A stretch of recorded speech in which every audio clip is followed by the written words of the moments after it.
Parshas Vayikra, Parshas Zochor.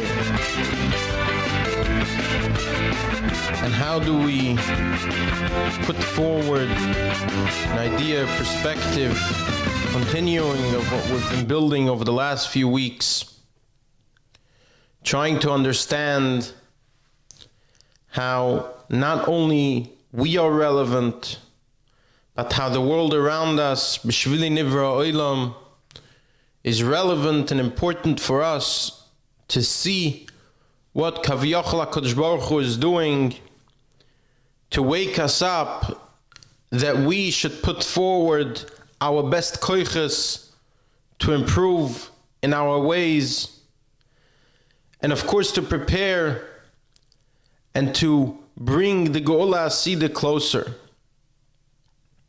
The Chofetz Chaim once said a mashal. One time in a metropolitan city there was a lot of genevas, and the king Beroiv Chachmasoi said that he has a plan. He's going to enforce a curfew, and anyone who is out during the curfew during the night will have to be put in jail for the night and pay a hefty fine. And indeed, after a few nights that the curfew was enforced and several people were jailed and paid some hefty fines, the sense of security came back to the city and people were able to sleep calmly again at night. One night, as the police were out enforcing the curfew, they met none other than the king's son, a Ben Melech, and they weren't sure what to do.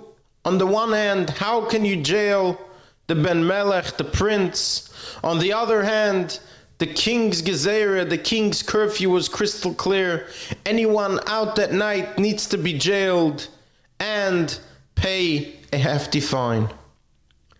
As they weren't sure what to do, they took him into jail. However, they served him well and they took care of him, and meanwhile sent word to the palace about the situation. Soon they got back word from the king that indeed the king, not only was he disappointed that his son was walking the streets, but he was even more angry that his son, despite being the Ben Melech, did not listen to the king's curfew. And he said, not only should you keep him there, but he'll have to pay a double the fine. The son, as he heard this, was extremely angry, disappointed. How could my father do this to me? And in the morning when they released him so that he could go and pay his fine, he wasn't sure what to do. Obviously, I can't go to my father. Isn't he at fault for my situation? So he ran to his room and he started ransacking and trying to find everything, every piece of jewelry that he owned, and trying to figure out a way to raise the money to pay the fine. As he was doing this, the servant of the king arrived in his room and summoned him to see his father. However, the son had no interest in going to see his father, who at this point he perceived as the source of all his problems. But as he was speaking to the servant of the king, he asked him, by any chance, do you have the money to lend me? I will write you a shtar. Do you have the money to lend me so that I can pay my fine? And of course the servant said, no problem. I have access to money. I can give you as much as you want. So the prince was of course very happy. He grabbed the money and ran to pay off his fine. As he got back to the palace, he meets the servant again, and the servant says, you've been summoned to the king and you still haven't showed up. So the prince says, what do I have to do with my father? He's the source of all my problems. You, on the other hand, I'm appreciative too. And of course the Nimshal, the Chofetz Chaim, said, so obvious. We walk around in this world and we make believe as if the so-called problems come from HaKadosh Baruch Hu, but the solutions come from intermediaries.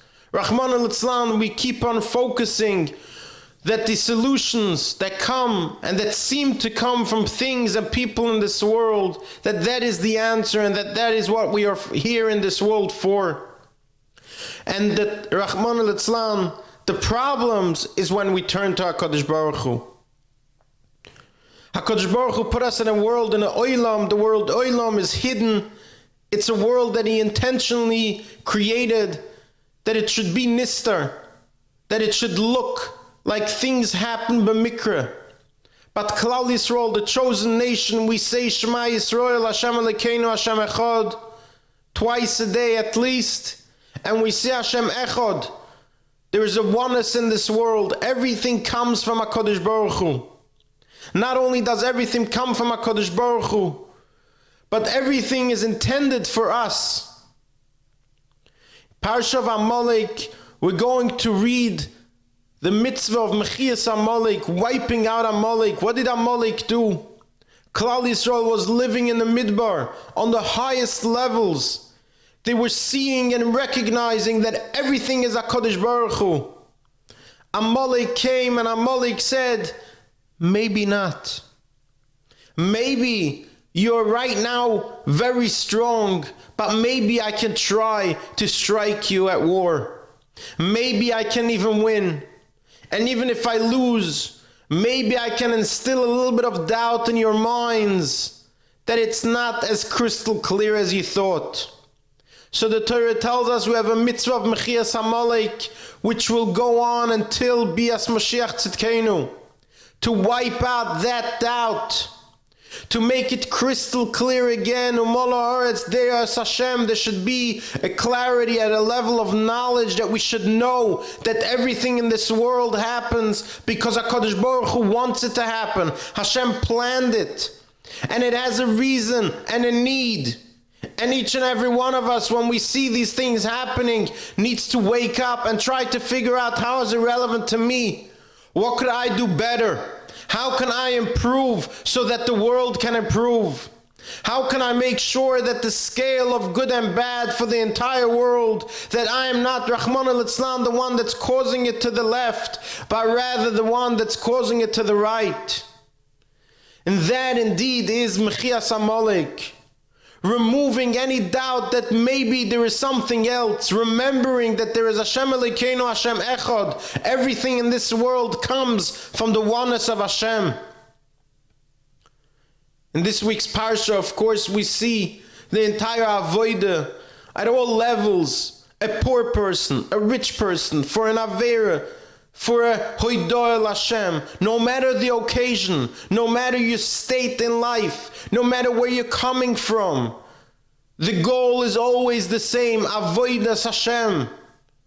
The idea of Korbanos is always the same, sacrificing our brain, sacrificing ourselves, sacrificing our wealth to HaKadosh Baruch Hu. And as we know, Chazal tell us now that there's no Mizbech, there's a Shulchan. Every person at home can give food to guests. What does that mean? It means that the idea of understanding that no matter what the situation is, our obligation is still to sacrifice from ourselves to HaKadosh Baruch Hu. To recognize that the only reason we are here is to serve HaKadosh Baruch Hu. And anything that happens in this world is to push us closer to that, to challenge us on that. And with that, of course, when we go and we're Mekayim the mitzvahs asay, to listen to the Parsha of Mechiyas Amoleik, we try to internalize that idea, to wipe out any suffix, and to remember the oneness of Hashem, Hashem Echad. Thank you. Have a wonderful Shabbos.